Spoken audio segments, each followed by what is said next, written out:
ಆ ತತ್ವ ಒಮ್ಮೆ ತಿಳಿಯುತ್ತಪ್ಪ ಅಂತಂದ್ರೆ ಯಾವ ತತ್ವವನ್ನು ಬೇಡ, ಅಂತ ತತ್ವ ಅಂತ ಬದುಕಿನ ಸುವಿಚಾರವನ್ನ ತಿಳಿಸುವಂತ ಶ್ರೋತ್ರಿಯ ಬ್ರಹ್ಮನಿಷ್ಠ ಸದ್ಗುರು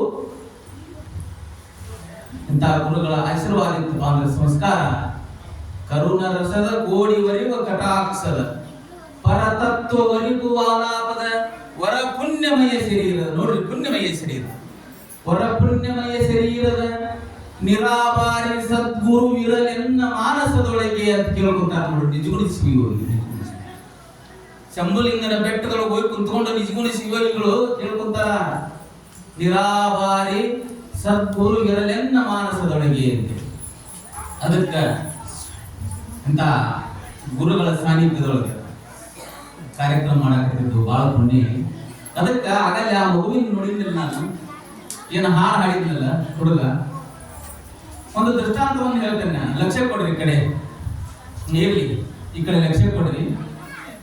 ಯವ್ವ ತಾಯಿ ಬಿತ್ತತ್ ಬರ್ರಿ ಬರ್ರಿ ಬರಿ ಕಡೆ ಕುಂತವ್ರು ಇದ್ದದ್ದು ಸರಿ. ಹಾ ಸರಿ, ಇದ್ದದ್ದು ಸರಿ, ಈ ಕಡೆ ಕೂಡ್ಲಿ. ಸಂಸ್ಕಾರ ಸರಿಯಾಗಿ ಮಕ್ಕಳಿಗೆ ಸಂಸ್ಕಾರ ಕೊಡ್ಲಿ ಏನಾಗತಿ ಅನ್ನೋದಕ್ಕೆ ಸರ್ ಒಂದು ದೃಷ್ಟಾಂತ ನೆನಪಾಗ್ತ ನನಗೆ. ಆ ಹುಡುಗನ ನೋಡಿ, ಮನ್ಯಾಗ ತಾಯಿ ಮಗನ ಬೆಳೆಸಿದ್ದಲ್ಲ, ಬಹಳ ಪ್ರೀತಿಯಿಂದ ಬೆಳೆಸಿದ್ರು. ಆ ಹುಡುಗ ಅಪ್ಪ ಅವ್ವ ಅಂದ್ರು ಸರಿ, ಅವ್ಗ ಅಪ್ಪ ಅಂದ್ರು ಸರಿ. ಆ ಹುಡುಗ ಏನ್ ಮಾಡ್ತಿತ್ತಂದ್ರ ಅವಾಗ ಒಂದಕ್ಕೆ ಬಂದು ಹೋದ್ರ ಅಂತಿದ್ದ, ಇವನ ಹಾಡು ಹಾಡ್ತಂದ್ರಿ. ಏನಂತಿದ್ದ ನಾ ಹಾಡು ಹಾಡ್ತೇನೆ ದೇವ ಅಂತಿದ್ದ. ಅಯ್ಯೋ ಅಂತ ಮಾಡ್ತಾನೆ.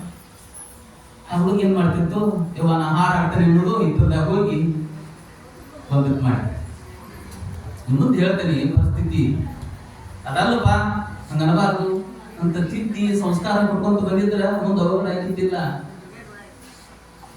ಇಲ್ಲೇ ಮುಂದಿನ ಊರು ಆ ತಾಯಿ ತವ್ರ ಮನಿ. ಯಪ್ಪ ಮತ್ತ ನಮ್ಮ ಊರಾಗ ಶರಣ ಬಸವೇಶ್ವರ ಜಾತ್ರೆ ಐತಿ, ಹಂಗಾರ ನೀನು ಬಾ ಅಂತೇಳಿ ಅಪ್ಪಗ ಫೋನ್ ಮಾಡಿದ್ದು ಮಗಳು. ಅಪ್ಪಗ ಮಗಳು ಫೋನ್ ಮಾಡಿದ್ದು, ಅಪ್ಪ ಬಂದ. ಏನ ದೊಡ್ಡ ಮೋಜು ಮಜಲು ಏನ್ ತೇಜ ಭಜಂತ್ರಿ ಎಲ್ಲ ಬಾರ್ಸಾಕತ್ತಿದ್ರು. ಮತ್ತ ಅವ್ ಬಂದಿದ್ನಲ್ರಿ ಅಜ್ಜ ಬಂದಿದ್ನಲ್ಲ, ಜೈ ಮಂಗಲಂ ಜೈ ನಮ ಪಾರ್ವತೀಶ್ವರ ಹರ ಹರ ಮಹಾದೇವ್ ಸೌಂಡ್ ಬರ್ಬಂದ್ರಿಪ್ಪ. ಯಾಕೆ ಲಕ್ಷ್ಯ ಎಲ್ಲಿ ಹುಟ್ಟೈತಿ? ಹಾ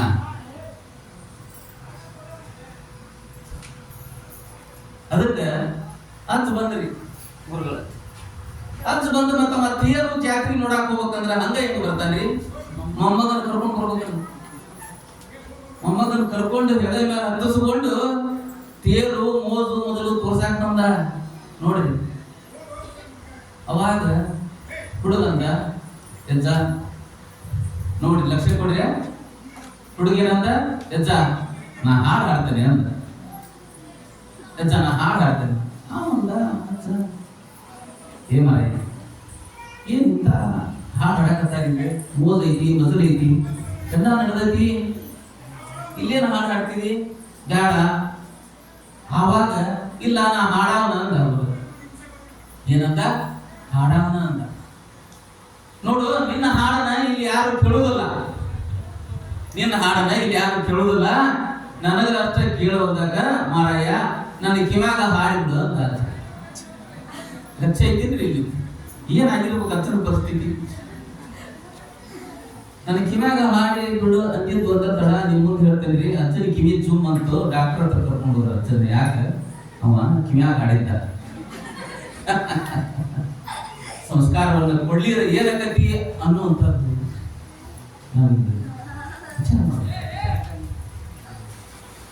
ಏನು.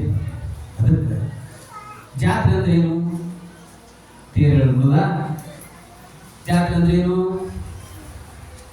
ಕಾಲುಗಳೆರಡು ಗಾಲಿ ಕನ್ನಯ್ಯ ನೋಡ್, ಅದು ತೇರು, ಇದು ತೇರು. ಆ ತೇರನ್ನು ಹೇಳ್ಕೊಂತ ಈ ತೇರು ಪಾವನ ಆಗ್ಬೇಕಲ್ಲ. ಕಾಲುಗಳೆರಡು ಗಾಲಿ ಕಂಡಯ್ಯ, ದೇಹವು ತುಂಬಿದ ಬಂಡಿ ಕಂಡಯ್ಯ. ಇದ ಕೈವರು ಮಾನಿಸರು ನೋಡ್ರಿ ಹಂಗೈತಿ ತೇರಿದು. ಆ ತೇರು ಕರ್ಕೊಂಡು ಹೋಗಿ ಬಳ್ಳಿ ಬಂದು ನಿಲ್ಲಿಸಿದ್ರು, ಪಾದಗಟ್ಟಿಗೆ ಬಂದು ನಿಲ್ತತಿ. ಈ ತೇರು ಐತೇನ್ರಿ ಇದು, ಈ ತೇರು ಸರಿಯಾದ ದಾರಿ ಹಿಡಿದು ಹೋಗ್ಲಿ ಅಂತೇಳಿ ಇಂಥ ಕಾರ್ಯಕ್ರಮಗಳು. ಚಪ್ಪಲ್ ಬೆಳೆ ಪದ್ಧತಿ ಇದೆ,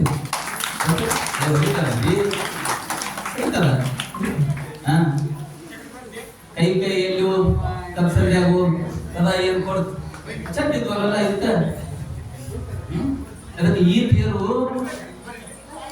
ಬರ್ರಿ ಬರ್ರಿ ಬರ್ರಿ ಬರ್ರಿ ಬರ್ರಿ ತಾಯಂದಿರು ನೋಡಿ, ನಮ್ಮ ತಾಯಂದಿರ ಸಂಖ್ಯೆ ಭಾಳ ಕೊಡ್ತು. ಜೋರ ಚಪ್ಪಾಳೆ ಹಾಕ್ರಿ ಒಮ್ಮೆ. ಏನಪ್ಪ ನೀವು ಸ್ತ್ರೀ ಸಂಸ್ಕೃತಿ ನಂದಾದೀಪ ಸಂಸ್ಕೃತಿ ನಿರ್ಮಾಪಕಿ, ಮತ್ತು ಅವರಿಂದ ಎಲ್ಲ ಕಾರ್ಯಕ್ರಮಗಳು ಶೋಭಿಸಬೇಕಲ್ಲ, ಅವರಿಂದ ನಮ್ಮ ಜಗತ್ತು. ಅದಕ್ಕೆ ಹೇಳಿದ್ರು, ಹೆಣ್ಣು ಹೆಣ್ಣಲ್ಲ, ರಕ್ಕಸಿ ಅಲ್ಲ, ಹೆಣ್ಣು ಮಾಯೆಯಲ್ಲ, ಹೆಣ್ಣು ಸಾಕ್ಷಾತ್ ಕಪಿಲಿ ಸಿದ್ಧ ಮಲ್ಲಿಕಾರ್ಜುನ. ನೋಡಿ ಎಂತ ಸ್ಥಾನವನ್ನು ಕೊಟ್ಟರು, ಎಂತ ಸ್ಥಾನವನ್ನು ಕೊಟ್ಟರು ನಮ್ಮ ಶರಣರು, ನಮ್ಮ ಮಾತೆಯರಿಗೆ, ತಾಯಂದಿರಿಗೆ ಅಂತ ಹಿಡಿದು ಕೊಟ್ಟರು. ಅದಕ್ಕೆ ಜಾತ್ರೆ ಅಂದ್ರೆ ಜಾ ಅಂದ್ರೆ ಹೋಗು, ತ್ರೀ ಏನು ಮೂರು, ಏನು ಹೋಗ್ಬೇಕು? ಅನಾಮಲ, ಮಾಯಾಮಲ, ಕಾರ್ಮಿಕ ಮಲ ಅನ್ನುವಂತ ಹೋಗ್ಬೇಕು. ಹಂಗೆ ಜಾತ್ರೆ ಮಾಡಬೇಕು. ಹಂಗೆ ಜಾತ್ರೆ ಮಾಡೋರು ಯಾರಪ್ಪ ಅಂದ್ರೆ ನಮ್ಮ ಈ ಶ್ರೀ ಮಠದ ಸದ್ಭಕ್ತರು. ಮತ್ತ ಅವು ಮೂರು ಹೋದ್ವಲ್ರಿ ಅದರ, ಮತ್ತ ಮೂರು ಏನು ಬರ್ಬೇಕು? ಮೂರು ಹೋದು ಮತ್ತು ಮೂರು ಆ ಜಗತ್ತು ಬರ್ಬೇಕಲ್ಲ. ಯಾವ ಆ ಜಗ ಖಾಲಿ ಬಿಡೋದಿಲ್ಲ, ಹೌದಲ್ಲ? ಭಕ್ತಿ, ಜ್ಞಾನ, ವೈರಾಗ್ಯ ಬರಬೇಕು. ಹಾಗೆ ಜಾತ್ರೆ ಮಾಡಬೇಕು. ನೋಡಿ, ಅನಾಮಲ, ಮಾಯಾಮಲ, ಕಾರ್ಮಿಕ ಮಲ ಅನ್ನುವಂತ ಹೋಗ್ಬೇಕು. ಕಾಮ